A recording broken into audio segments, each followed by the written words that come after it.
Alrighty guys, good evening. So we are looking at Tata Motors. Tata Motors का quarterly results आया है, तो हम लोग we are going to check out quarterly results कैसा है. Secondly we are going to look at कि उनकी जो जनवरी मंथ है उसमें गाड़ियों की सेल्स कितनी हुई है, कमर्शियल व्हीकल्स, पैसेंजर व्हीकल्स का सेल्स कितना हुआ है, ये हम डिस्कस करेंगे. और एक बहुत ही इंटरेस्टिंग अपडेट आई है टाटा मोटर्स को लेकर, जो मुझे लगता है काफी ट्रांसफॉर्म कर सकती है टाटा मोटर्स को आने वाले एक साल में या आने वाले 6 महीने में. वो अपडेट भी हम लोग देखेंगे. और साथ ही साथ जो इन्वेस्टर प्रेजेंटेशन कंपनी ने अपलोड किया है नेशनल स्टॉक एक्सचेंज का वेबसाइट पे, वो हम लोग चेक करेंगे. तो सबसे पहले आ जाओ. सबसे पहले सबसे आसान काम जो है एक जनरल बच्चे के लिए या जनरल इन्वेस्टर के लिए समझना, वो ये है कि उनका जनवरी महीने में सेल्स कैसा हुआ. दिसंबर में तो तोड़ दिया था उन्होंने, जनवरी में मेरा वीडियो आया था, मैंने आपको जनवरी में अपडेट किया था कि Tata Motors second largest passenger vehicle sale में बढ़ गया है, मतलब सिर्फ मारुति के पीछे, और Hyundai को उन्होंने ओवरटेक किया था. इस जनवरी महीने की सेल कैसी रही है वो भी देख लेते हैं. तो सबसे पहले तो जो ओवरऑल सेल्स है वो 27% से ग्रो हुई है. डोमेस्टिक सेल्स की परफॉर्मेंस देखें तो इंडियन मार्केट्स में जनवरी में उन्होंने पिछले साल जनवरी 2021 के मुकाबले जनवरी 2022 में 72,485 गाड़ियां बेची है, जो कि it's a great number. 26% year on year increase दिख रहा है इसमें. अगर हम लोग डोमेस्टिक कमर्शियल व्हीकल्स की बात करें तो यहां पर सिर्फ 7% ग्रोथ दिख रही है. पैसेंजर व्हीकल्स में आपको ज्यादा ग्रोथ दिखेगी. तो अगर पैसेंजर व्हीकल्स में हम देखें तो इलेक्ट्रॉनिक व्हीकल्स में ऑफ कोर्स, क्योंकि बेस नंबर बहुत छोटा है, तो बेस नंबर छोटा होने की वजह से 514 गाड़ियां बिकी थी 2021 जनवरी में, और इस साल जनवरी में तकरीबन 3,000 गाड़ियां उन्होंने बेच दी है. तो अगेन क्योंकि बेस छोटा था काफी, उसकी वजह से ग्रोथ जो है वो 463% है इलेक्ट्रॉनिक व्हीकल्स सेल्स में. साथ ही साथ पैसेंजर व्हीकल में भी, पैसेंजर व्हीकल्स में जो नॉर्मल पैसेंजर व्हीकल है, मतलब कार, पेट्रोल डीजल या फिर सीएनजी के भी मॉडल्स निकाले उन्होंने जो इंडिया में बहुत चल सकते हैं, उसमें 43% सेल्स इंक्रीज हुआ है. तो एक बात तो है भाई कि पैसेंजर व्हीकल्स में, मतलब जो लाइट मोटर व्हीकल्स है, कार्स है, वो वाले धंधे में, एसयूवी कार्स वगैरह में और नॉर्मल कार्स, हैचबैक, सेडान, इन सब में उन लोग ग्रोथ किए हैं और ये कंटिन्यूसली रिफ्लेक्ट हो रहा है. तो अगर आप इंडिया का टाटा मोटर्स का परफॉर्मेंस देखोगे, एटलीस्ट पैसेंजर व्हीकल्स की बात करें हम, तो उसमें तो सेल्स दिख रही है भाई, उसमें तो ग्रोथ दिख रही है जबरदस्त. पैसेंजर कमर्शियल व्हीकल में तो वो लोग दिग्गज हैं ही. और मैं आपको बता दूं, इंडिया में टोटल मिला के टाटा मोटर जितना गाड़ी बेचता है, इंडिया के उसके नीचे वाले 5-6 जो टोटल ऑटो वाली कंपनीज है, टोटल सेल्स में तो वो टाटा मोटर्स को बीट नहीं कर सकते. तो ये हो गई इसके सेल्स परफॉर्मेंस की बात. जनवरी का सेल्स जो है मैंने आपके सामने रखा हुआ है. पैसेंजर व्हीकल्स में जो ग्रोथ है वो ओवरऑल 51% ग्रोथ है. और इलेक्ट्रॉनिक व्हीकल्स में क्योंकि बेस काफी छोटा है, मतलब पिछले साल इलेक्ट्रिक व्हीकल्स का तो अभी शुरू ही हो रहा है, ट्रांजिशन चल ही रहा है अभी, तो टू अ ग्रेट एक्सटेंट उसमें 463% रेट से बढ़ा है. और अभी भी अगर आप इंक्वायरी करोगे तो नेक्सन वैक्सन का 6-6 महीने का बुकिंग चल रहा है, तो इतना ऑर्डर बुक उनका स्ट्रांग है. This is the sales of जनवरी.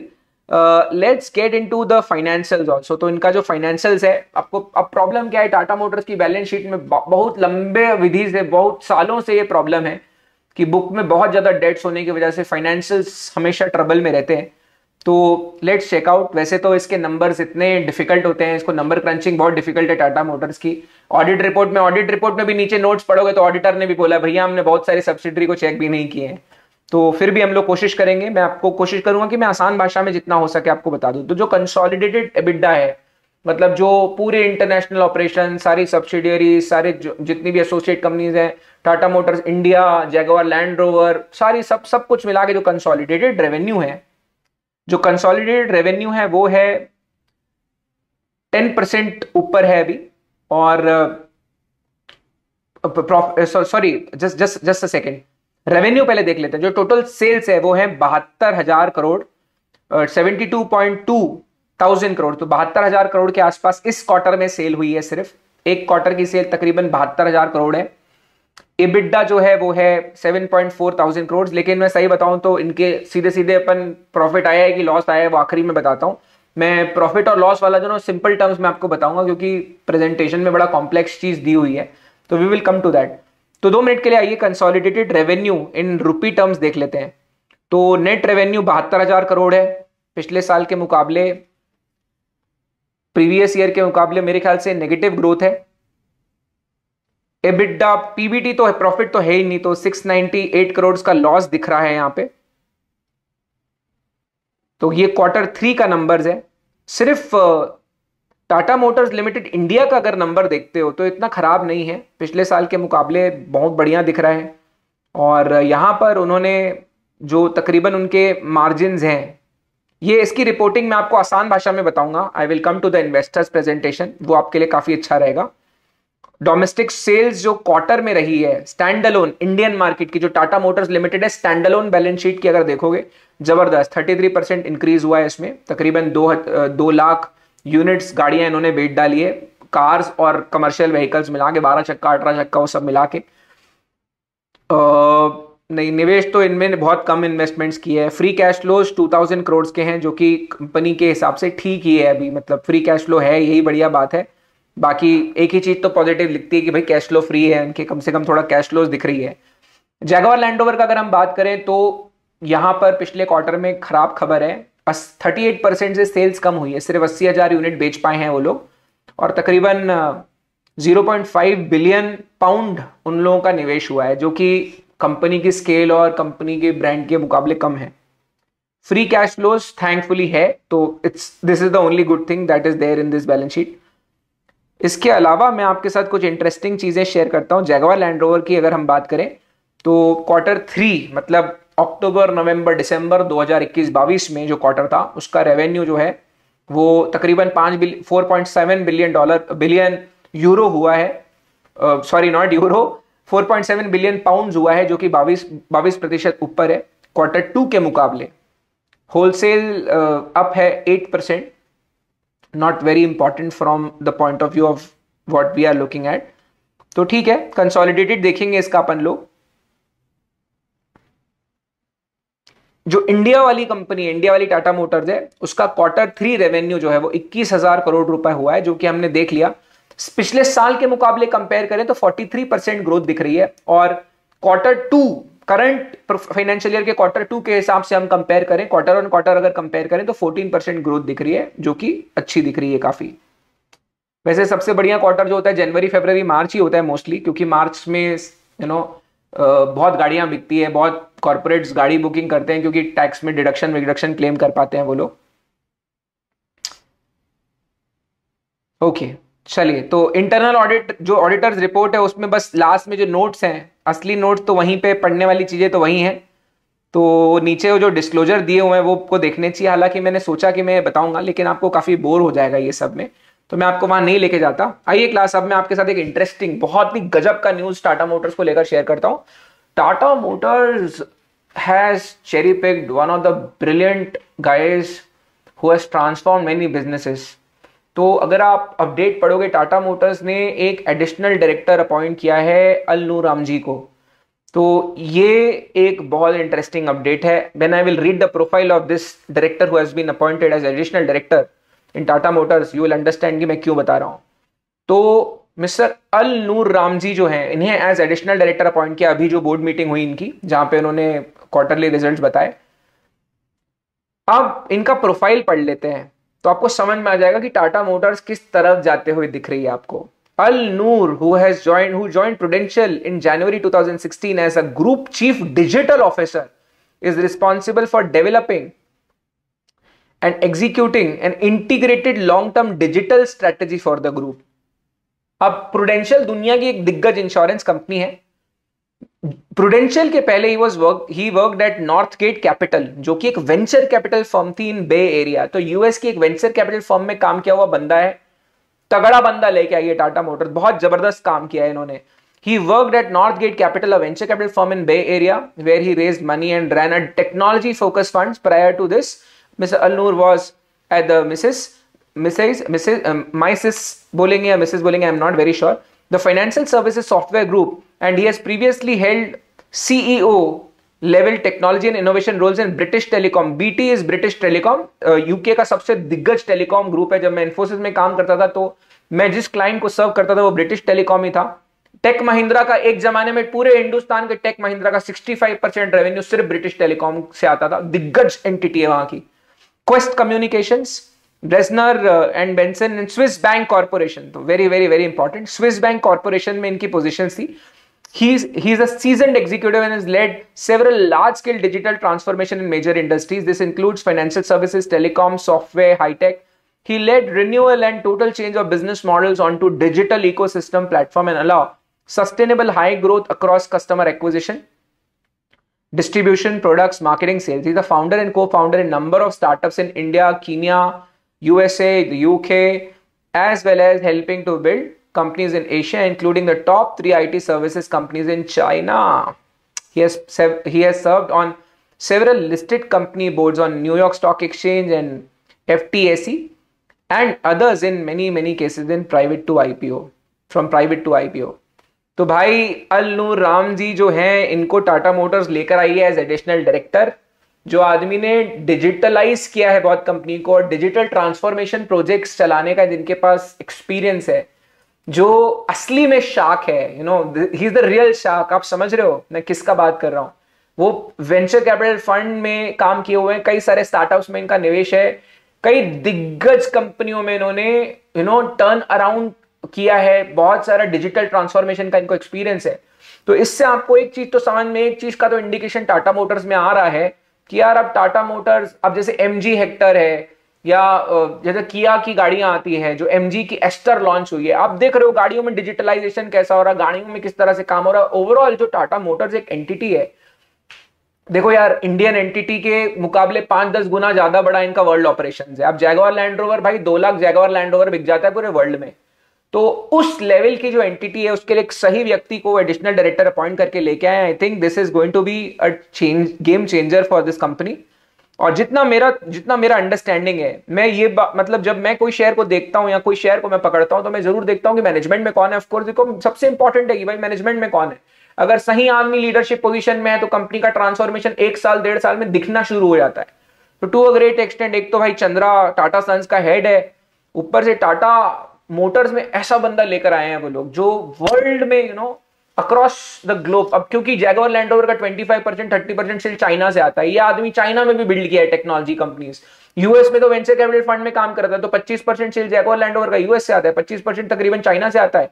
बचा क्या? ब्रिटिश टेलीकॉम में काम किया है, तो ब्रिटिश टेलीकॉम सबसे दिग्गज एंटिटी है यूके की। तो जहां जहां जैगवार लैंड रोवर का सेल है, वहां वहां इनका प्रेजेंस हमेशा से रहा है। तो मेरे को लगता है बहुत बढ़िया रहेगा इनको यहां पर लेकर आना। और इसके अलावा छोटा सा इनका इन्वेस्टर प्रेजेंटेशन है, क्योंकि नंबर्स तो इनके समझ ही नहीं आते यार, इतनी कॉम्प्लिकेटेड। और ऑडिटर रिपोर्ट के नोट्स में पढ़ लो, वो खुद ही बोल देते हैं भैया हमने बहुत सारी सब्सिडी को चेक भी नहीं किया है। तो हम लोग एक काम करते हैं, हम लोग जल्दी से इन्वेस्टर प्रेजेंटेशन को एक बार देख लेते हैं, जो कि थोड़ी सी आसान होती है। उसमें भी जैगवार लैंड रोवर पे मैं आपको नहीं ले जा रहा हूं क्योंकि थोड़ा कॉम्प्लेक्स है आपके लिए। तो इंडिया की जो टाटा मोटर्स है, उसके लिए जो ग्रुप CFO है इनके टाटा मोटर्स के, बालाजी, उनका एक प्रेजेंटेशन है निवेशकों के लिए, वो देखिए। तो रेवेन्यू है, फिर से रिपीट हो रहा है, 21,000 करोड़ रुपए के आसपास इनका रेवेन्यू है क्वार्टर में। एबिडा जो है 3.3% पे आया हुआ है। तो earning before interest, tax, depreciation, amortisation 3.3% दिख रहा है। प्रॉफिट बिफोर टैक्स तो शायद है ही नहीं।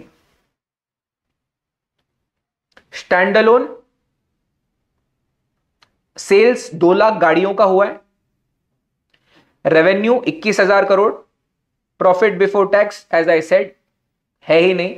प्रॉफिट आफ्टर टैक्स का तो बता, प्रॉफिट होता है तो आफ्टर टैक्स होगा ना, तो प्रॉफिट बिफोर टैक्स ही दिख रहा है इनका, जो कि खराब बात है। कितना लॉस है, मतलब इन 1000 करोड़ है तो 0.8 करोड़ है। थैंकफुली 800 करोड़ रुपए का नुकसान दिख रहा है।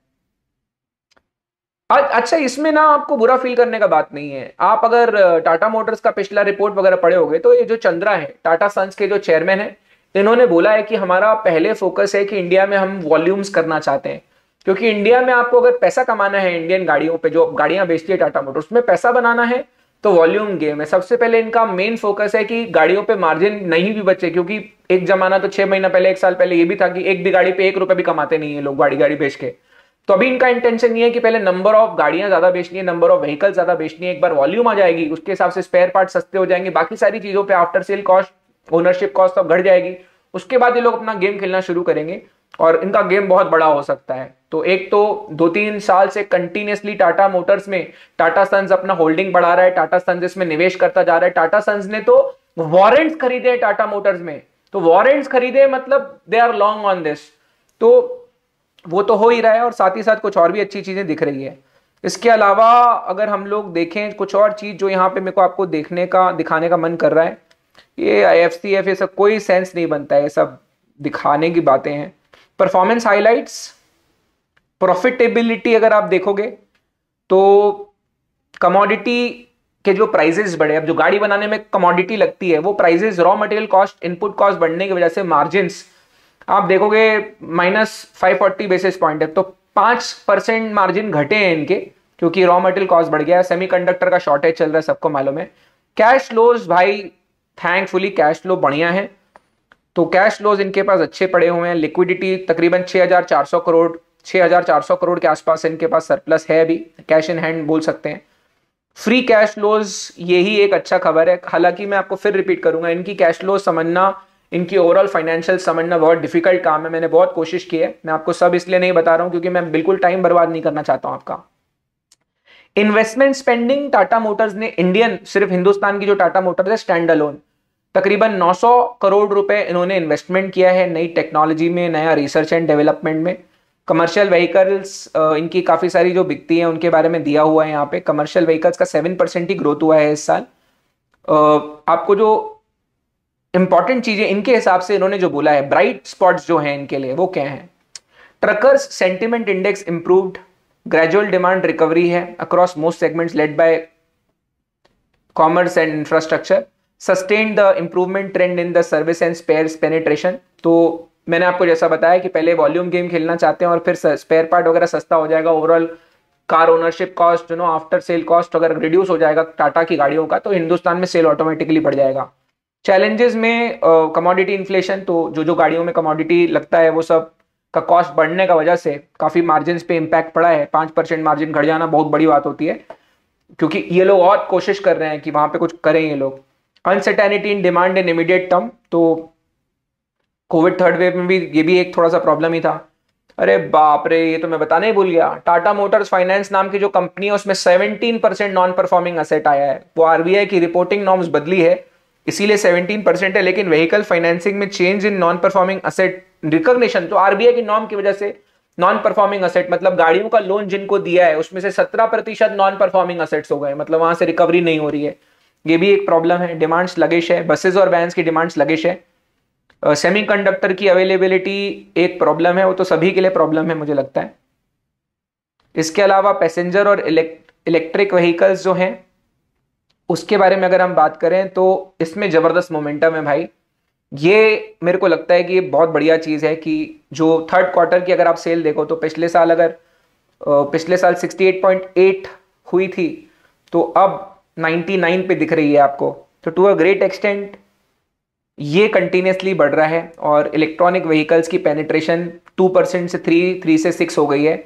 डीजल गाड़ियां 19% हो गई हैं अभी, तो डीजल गाड़ियां कम बिक रही है, ईवी में सेल ज्यादा दिख रहा है। वॉल्यूम मतलब टाटा मोटर की डोमेस्टिक अगर आप देखोगे तो भाई 44% अप है, रेवेन्यू भी 72% अप है, तो सेल बढ़िया है। गाड़ियों की वॉल्यूम, नंबर ऑफ यूनिट्स जो गाड़ियां बिक रही है वो भी ज्यादा है, रेवेन्यू भी बढ़ी है। प्रॉब्लम सिर्फ वही है जो उनका बैलेंस शीट में पुराना कर्जा है उसका वजह से वो ग्रो नहीं कर पा रही है। इलेक्ट्रॉनिक व्हीकल तो भाई फट के ग्रो कर रही है। कोई 2-3 दिन पहले मैं यूट्यूब स्ट्रीम कर रहा था तो कोई पूछा ही, तो इलेक्ट्रॉनिक व्हीकल का सेल आपके सामने है।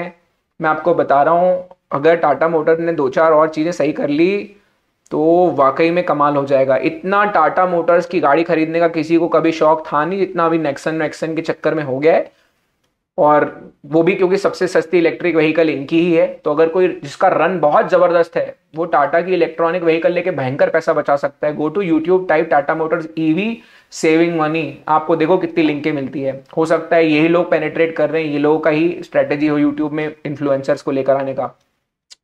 ग्रोथ ड्राइवर्स कह रहे हैं, वर्ड ऑफ माउथ से हमारा बहुत चल रहा है, मतलब लोग ही आपस में बात कर रहे हैं टाटा मोटर्स के बारे में जैसे अभी हम कर रहे हैं। Increase in public charging availability, तो टाटा मोटर्स को टाटा पावर की वजह से, अभी आपको पता है बॉम्बे में Bombay house, south Bombay house के बाद भी बॉम्बे हाउस के बाहर भी इन्होंने अपना एक चार्जिंग का वो लगाया हुआ है। तो इनका वो भी हाथ है क्योंकि टाटा पावर नाम की इनकी कंपनी है, सेम पेरेंट की 2 सब्सिडरी है, टाटा मोटर, टाटा पावर। तो इलेक्ट्रॉनिक चार्जिंग फैसिलिटी का भी इनको बहुत अच्छा इनकी तरफ से काम हो सकता है। महाराष्ट्र और गुजरात सरकार भयंकर इंसेंटिव दे रही है जिसकी वजह से महाराष्ट्र और गुजरात में डिमांड ज्यादा आ रही है इलेक्ट्रॉनिक व्हीकल की। न्यू इलेक्ट्रिक व्हीकल्स आ गई है और बेटर वैल्यू प्रपोजिशन वाली गाड़ियां आ गई है वर्सेस जो नॉर्मल है। फ्लीट डिमांड बढ़ा है, सप्लाई इलेक्ट्रिक व्हीकल का अभी लोग बढ़ा पाए हैं। वैसे तो अभी भी सेविंग चली, अभी भी ये थोड़ा सा क्या बोलते हैं उसको, अभी भी 6 महीने का वेटिंग चल रहा है यार। बिजनेस के लिए क्या है, इंडस्ट्री 15% से ग्रो करी, होलसेल गाड़ियां degrew I am sorry, तो 15% कम हुआ है ग्रोथ इंडस्ट्री में ओवरऑल होलसेल गाड़ियों का। एसयूवी गाड़ियां 40%, अप्रोक्सीमेटली 40% न्यू लॉन्चेस की वजह से शेयर इंक्रीज हुआ है। तो ये सारी कुछ चीजें हैं। आई होप आपको कुछ कुछ इंटरेस्टिंग अपडेट्स मिल गए होंगे। हालांकि ये सब अवेलेबल होता है, ये सब कुछ इंफॉर्मेशन पब्लिकली अवेलेबल होती है। और फाइनेंशियल्स में तो मैं आपको बोल रहा हूँ मत जाओ, क्योंकि आप जब डिटेल में वो पढ़ोगे ना तो आपको खुद ही समझ में आ जाएगा। उन्होंने ही बहुत सारी चीज़ें घुमाई हुई है। अगर आपको जैगवार लैंड रोवर का देखना है तो ऊपर वो भी दिया हुआ है, तो we can actually check out Jaguar Land Rover performance, जो कि एड्रियन मॉडल CFO जो उनका है जैगवार लैंड रोवर का, उनकी तरफ से आया हुआ है। तो जैगवार लैंड रोवर जो ग्रोथ है वो दी हुई है मिलियन पाउंड्स में। तो Q3 का ग्रोथ Q2 के मुकाबले तो कम है। रेवेन्यू हालांकि बढ़ गया है। नंबर ऑफ यूनिट्स गाड़ियां जो बिकी है वो बिक्री Q3 में क्वार्टर ऑन क्वार्टर बेसिस पे कम दिख रही है। रिपोर्टिंग स्टैंडर्ड थोड़ा चेंज हो गया क्योंकि IFRS के हिसाब से रिपोर्टिंग हुई है। रेवेन्यू ठीक ठाक दिख रही है, एटलीस्ट Q2 के मुकाबले ठीक है। प्रॉफिट तो मतलब नहीं है, लॉस में ही है कंपनी। Performance highlights, volumes remain constant by semiconductor supply, तो उसमें भी सेमीकंडक्टर का प्रॉब्लम है। होलसेल्स 8% से बढ़ी है। Range Rover family China market ऊपर है प्रायर क्वार्टर के मुकाबले। EBIT turn positive. क्या क्या है प्रॉफिट वॉफिट की मैं बता रहा हूँ, आप टाटा मोटर की बैलेंस शीट ओवरऑल देख लो, कोई प्रॉफिट वॉफिट है नहीं, बहुत प्रॉब्लम्स है अभी। तो सिर्फ परफॉर्मेंस देख सकते हो आप, ओवरऑल थोड़ा एक मिक्स समझ सकते हो कि किस तरह से, क्योंकि टाटा मोटर एक ऐसा शेयर है जिसके बारे में बहुत चर्चा होता है और मैं भी इसको 10 साल से ट्रैक करता हूँ। The only problem is in the balance sheet, जो बहुत जबरदस्त कर्जा हो एक्विजिशन की वजह से हुआ है, वो घटा नहीं कभी, और फिर ब्रेक्सिट हो गया, तो बड़ी सारी समस्या इन्होंने देखी। इसके अलावा होलसेल जैगवार लैंड रोवर की बात करें तो ईयर ऑन ईयर तो पिछले साल 2021 थर्ड क्वार्टर के मुकाबले इस साल 33% डाउन है। तो देखिए सेल्स कहां पर होता है इनका, तो यूके में रिटेल का सेल्स देखिए किस तरह से चला ट्रेंड, नॉर्थ अमेरिका में देखिए, यूरोप में देखिए, चाइना में देखिए, ओवरसीज देखिए। तो Q3 में Q2 के मुकाबले कम सेल हुआ है, और मुझे लगता है इसमें कोई प्रॉब्लम नहीं, हमेशा क्वार्टर कंपेयर होना चाहिए। टोटल जो है Q3 में सेल्स कमी हुई है quarter on quarter. Range rover का होलसेल सेल अप है, मतलब 30% से इंक्रीज हो गया रेंज रोवर। तो आइए क्लास हमारी कुछ फेवरेट गाड़ियों के बारे में देखें। डिफेंडर जो है, डिफेंडर ऑफ रोडर गाड़ी, सबसे सेक्सी ऑफ रोडर लगती है मेरे को डिफेंडर। तो उसका सेल्स थोड़ा स्टेबल है, और जहां पे ग्रोथ हुआ है वहां पे होलसेल में उन्होंने मार्क करके बताया कि देखो ये कितना बढ़ गया है। बाकी सब जगह मार्क नहीं किया उन्होंने। या I think that would be it. और एक चीज जो मैं आपको बोलूंगा कि इनकी ओवरऑल बैलेंस शीट जो है इसको वाकई में समझना काफी डिफिकल्ट है, तो उसमें नहीं जाते। मैं आपको बस इतना बता सकता हूं कि एक जो अच्छा चीज मेरे को दिखा वो तो भाइयों यही है कि इंडिया का परफॉर्मेंस बढ़िया है और सही लोगों को लेके आ गए हैं ये लोग। तो ये जो व्यक्ति का अपॉइंटमेंट हुआ है, क्योंकि इसके पहले टाटा मोटर्स के बोर्ड ऑफ डायरेक्टर्स भी अगर हम देखते हैं तो हमेशा से मैं इसको थोड़ा, मेरे तरफ से तो मैं आलोचना किया हूं इसका, और मुझे इस बात में कोई टेंशन नहीं है, या मेरे को कोई गम नहीं है इस बात का। एक बार देख लेते हैं, क्योंकि टाटा मोटर्स के डायरेक्टर्स कौन है ये बहुत इंपॉर्टेंट बात है। इतना बड़ा ग्रुप है, इतना बड़ा कंपनी है। तो ओपी भट्ट जो है पहले SBI के चेयरमैन हुआ करते थे, वो नॉन इंडिपेंडेंट डायरेक्टर हैं। Chandrasekaran of course Tata Sons के हेड हैं। इसके अलावा भी है somebody who is independent director who is miss Sorensen. I am not sure about her profile, एक बार प्रोफाइल देखें क्या। अच्छा,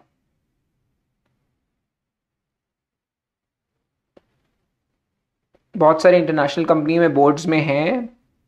largest tanker product tanker company में ये CEO थी। रिटेल, लाइफस्टाइल, एफएमसीजी में ये सप्लाई चेन में काम कर चुकी हैं। और एमएससी इकोनॉमिक्स हैं, डैनिश नेशनल हैं, और she was engage in various roles in AP Moller, जो कि 8 बड़ी कंपनियों की एक कॉन्ग्लोमरेट है। ठीक है, लुक्स गुड, क्योंकि इनका इंटरनेशनल बिजनेस ज़्यादा है तो थोड़ा वहाँ के भी लोग चाहिए। देन यू हैव मित्सुहिको यामाशिता, जो कि एक और इंडिपेंडेंट डायरेक्टर है। ये है एमआईटी से। अरे तगड़ा बंदा है ये तगड़ा बंदा आ गया भाई, जापान का है और ये तगड़ा बंदा है क्योंकि एमआईटी आ गया। तो you need some diversity. You have a Danish lady as an independent director. Then you have a Japanese guy who is from MIT. Then Vedika Bhandarkar जी हैं, ये कौन है? Where was she working earlier? अरे ये तो CSR वाली director दिख रही है मुझे। क्रेडिट स्विस में थी, अच्छा ICICI में थी, देन इंडिपेंडेंट डायरेक्टर है 2019 से। अरे IIM अहमदाबाद यार, खत्म खेल, बढ़िया है, कोई टेंशन ही नहीं। IIM अहमदाबाद की बंदी है, सही है। देन वी हैव मिस्टर केवी चौधरी, ये कौन है? इनका प्रोफाइल देखा जाए, IIT चेन्नई। चलो तगड़े लोग हैं, कोई नाम वाले डायरेक्टर नहीं है। डीवीज लेबोरेटरी में भी डायरेक्टर हैं, रिलायंस में भी डायरेक्टर हैं, और CCL में भी डायरेक्टर हैं। तो इन्हें अपॉइंट किया गया है 5 साल के लिए। बढ़िया बढ़िया, मैनेजमेंट तगड़ी है भाई। चलो then we have mister Thierry Bollore, कैसे बोलेंगे इसको?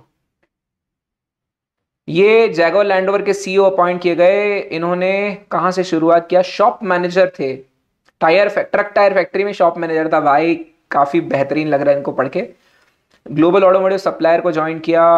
अच्छा बहुत, ये तो लार्सन एंड टूब्रो के डायरेक्टर जैसी कहानी। MBA in Paris Dauphine university, special in finance. ठीक है, fluent in English and German, native French ही हैं। बढ़िया बढ़िया। You need diversity in the board because आपकी कंपनी का परफॉर्मेंस, कंपनी जगह अलग अलग में है ना। Then you mister Girish Wagh, इनका नाम सुना हुआ है मैंने पहले भी, ये तो मैंने सुना हुआ है इनका। SP जैन से मैनेजमेंट किया हुआ है। जय माता दी, ठीक है, सोचना नहीं पड़ता।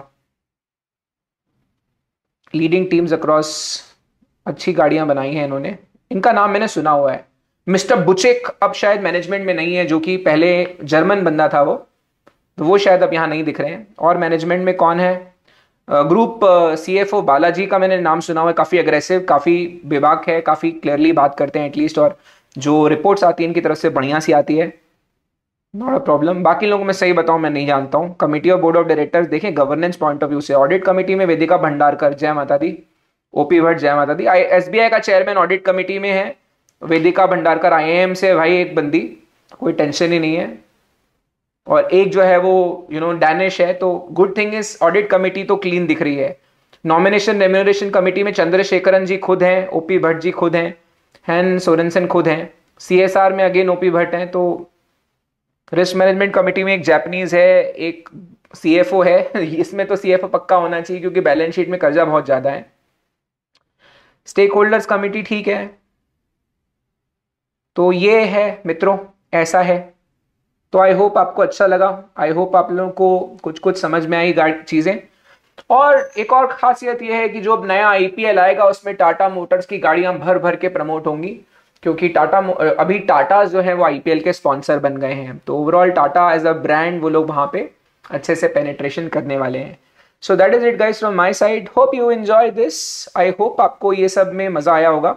And I also missed being online, my live sessions were almost sucking like 6 hours a day, so it was very difficult for me to come down and prepare great content videos. And before that I also research, so I'm already researching about my live lectures. उसके साथ साथ फिर it was difficult for me to be online. YouTube में मैं नहीं आ पा रहा था, but yeah, would be very very very pleased if you will comment and tell me whether you like this video or not, or should I continue coming up with the videos of this sort. Please comment, actively comment, and do tell me whether you like the content or not. I am not going to come up with those regular videos, ICSI ने ये किया, ICSI ने वो किया, because everybody is doing it already. So मुझे लगता है कि मैं वो स्पेस से अच्छा कुछ नया आप लोगों के लिए लाने का कोशिश करूं। तो I probably won't be there, मैं उसमें आऊँगा ज़रूर, बट हाँ थोड़ा कुछ अलग करना भी ज़रूरी है। इंडस्ट्री ग्रो करे, स्टैंडर्ड्स, कलेक्टिव स्टैंडर्ड्स ग्रो करे, बच्चे का माइंडसेट थोड़ा होराइजन ब्रॉडन हुए, तो ये सब इंपॉर्टेंट है। So thank you. I am CS Rahul Takwani, qualified company secretary, post graduate in securities laws. Also I am qualified in competition law from Indian Institute of Corporate Affairs. I'm teaching since past 10 years and industry experience 12 साल के आसपास का है. So that has been my life, and yeah, would like to come up with more videos. Comment in the comment box, like, share, subscribe my channel, and spread a word about this video wherever you feel कि तुम्हें लगता है कि there are Tata Motors share fanatics, तो जिनको Tata motor का share के बारे में सोचते होंगे वो जरूर इसके बारे में पढ़े. तो यस, लॉन्ग टर्म में चीजें बेहतर होती हुई टाटा मोटर्स में दिख रही हैं. हालांकि फाइनेंस, उनका जो ओवरऑल डेट है, still a problem, but performance, गाड़ियों की सेल्स, वो सब तो इंडिया पे अच्छी दिख रही है, इंडिया में अच्छी होती हुई दिख रही है. और जो ये अब एडिशनल डायरेक्टर अपॉइंट हुआ है, मुझे लगता है कुछ कमाल अगर होगा तो इनकी वजह से भी जरूर होगा. तो अल्लू राम जी, अरे सीजनड बंदा लेके आए हैं. मतलब I am very sure things will get better of. Long term Tata Motors बढ़िया चीज है. शॉर्ट टर्म थोड़ी अनसर्टेनिटी रहती रहेगी, चलती रहेगी, बट लॉन्ग टर्म में तो इट्स अ ग्रेट बेट. चलिए, thank you, bye bye. You have a lovely audience. Bye bye.